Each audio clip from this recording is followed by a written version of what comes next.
في ليلة ركوب الفرعون للأفيال، مصر تهتك شباك كوتوفوار بثلاثية مدمرة وتصعد لسيمي فاينال الكان.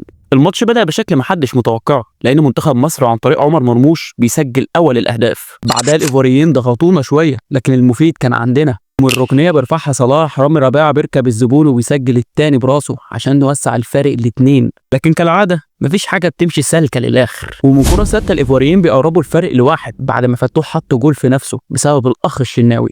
لكن في الشوط الثاني إمام بيعمل كرة بوش رجله تنفع عنوان مجلة أسبوع، بيعمل أسيست الثالث لصلاح عشان الفراعنة يوسعوا الفارق من جديد. وهنا قلنا الإيفواريين وقعوا مش هتقوم لهم قومة، لكن الشناوي مش بتاع كده خالص. ومن ركنية وكرة ثابتة برضه كوتوفوار بتحط الثاني بعد غلطة مشتركة بينه وبين حمدي فتحي، والفارق بيقرب مرة تانية، وده خلى الكل في شدة أعصاب لآخر الماتش. لكن الحمد لله في النهاية الفراعنة بيصطادوا الأفيال، ومنتخب مصر بيضرب موعد مع نص النهائي مع أكتر منتخب ضيع أحلام هذا الجيل، سود الترنجة السنغالية.